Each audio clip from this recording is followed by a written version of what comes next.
Hey, what's up, guys? So, today we're going to be talking about the Rings of Power Episode 1. I was very excited for this season. I watched Season 1. I thought Season 2, let's be real for a second here. Season 1 had a lot of flaws. Primarily, the weird sword turning, volcano explosion. I was getting wrong lever Kronk vibes from that scene. It was just, it was so weird. And it seemed very small scale. For the budget they had and the world that's already been established, it felt like there'd be more going on than Isildur sending its cavalry, which I get it, it's an island, but they're also Navy folk, and it just felt weird. They sent their cavalry, anyway, details, right? They've got horses on, that's fair. They sent their cavalry to save the village. A village. It has 100 people. It has 50 people. I didn't even understand that whole thing. So season 1, it had its flaws.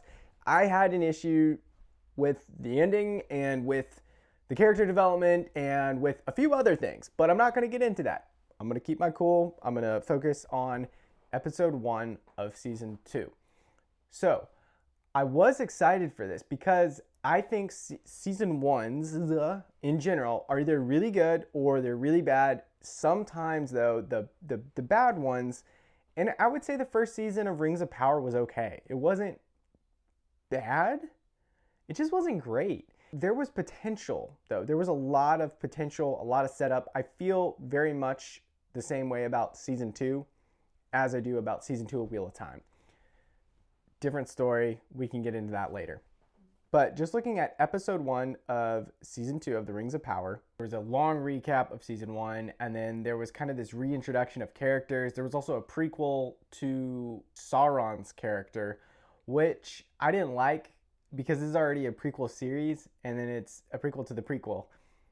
It was cool, I guess, to see him in his elf form get killed after his attempt to take over Middle-earth, but to me, as someone who doesn't really know the lore that well, it just felt forced and contrived and didn't really serve a purpose long term other than to establish the animosity between Adar, the leader of the elves, and the leader of the orcs, his children, and Sauron, and why those two butt heads. So basically what ends up happening is Sauron is like, hey, we're gonna take over Middle-earth.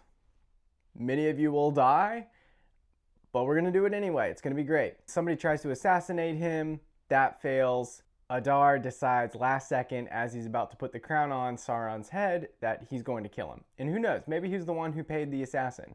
But he kills or stabs Sauron with the pointy crown, and then the orcs converge, and they start to just rip him up, kill him, stab him a bunch of times.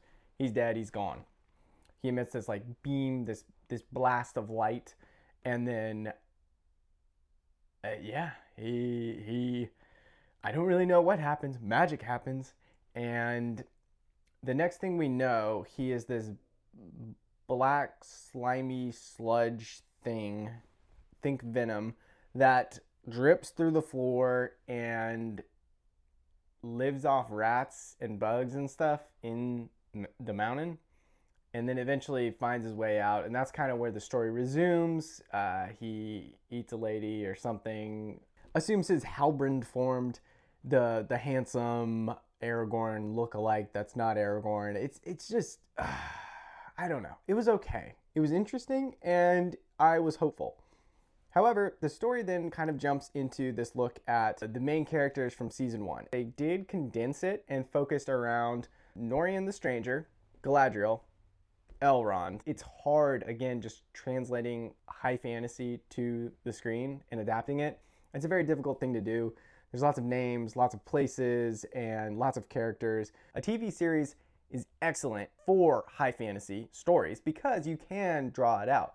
And it is a little bit easier to have third-person POVs, multiple POVs, and diving into each story separately, keep it moving, keep it interesting. It's a lot easier stretching that across. I mean, it used to be 20 plus episodes. Now, let's be real, with the streaming era, it's more like 8. But it's still easier doing that than trying to cram it all into this 3-hour or 2-hour hour and a half movie, right? Like, it just doesn't flow as well. There's not time for you to really care about the characters. However, the Rings of Power, the problem I'm having that I've realized is I don't feel a connection with any of the characters, really. Elrond, I would say, is kind of my favorite, but there's just not been a lot of depth. It's following Galadriel, the elves. There is the stranger in Nori, and essentially what happens there is they're wandering around lost in the desert. Nori's not much help, and the stranger, let's just call him the stranger, we all think he's Gandalf, is kind of, he's not, they need food, they need water, they need refreshments, and they know they're being followed by something, but there is a big question mark there. So that's what's happening with the hobbits. And looking at Galadriel and the elves, this is where kind of the main storyline is. Elrond is fleeing Galadriel. She's chasing him, trying to get the rings. He goes to the High King Gil-galad, I believe. Basically makes a case for getting rid of the rings, but the High King's like, I don't know. Maybe not a good idea. Our tree's dying. We need something. And Elrond throws himself off the cliff, and he goes plunging into the waterfall below and escapes. Then he's pursued by the elves, but he goes to an elder, gives him the rings. The elder promises to go and destroy them in the sea, which is kind of like, all right, Elrond, can't you row a boat? Like, why don't you go out there, man? But he doesn't. And the elder, the bag falls, the rings come out. The elder is captivated by the power that the rings offer and brings them back. He brings them back. So Elrond is just kind of like, oh no.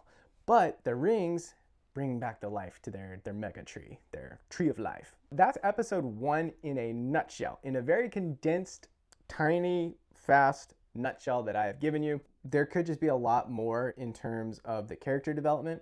Galadriel in particular, I still think she's not very likable. It's really hard to connect with her. She feels like Captain Marvel, maybe, just in the sense that she's kind of stoic.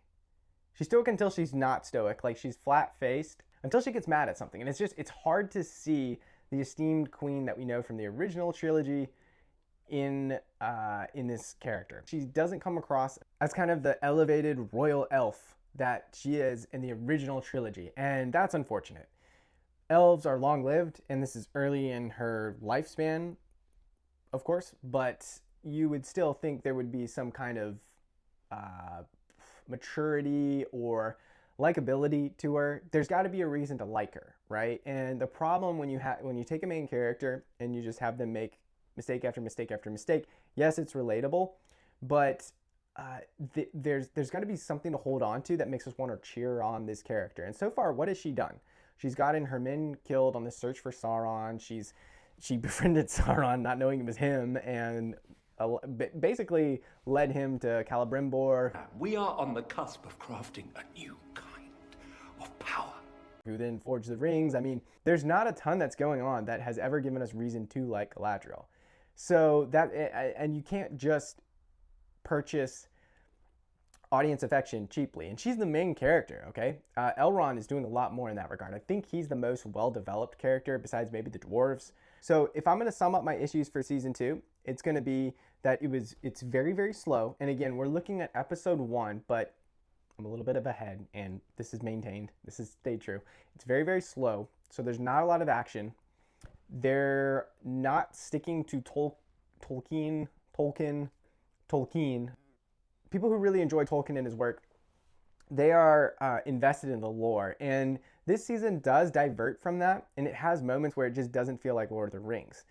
And part of that might be that they filmed in the UK, so it could just be as little as like the setting versus New Zealand, primarily.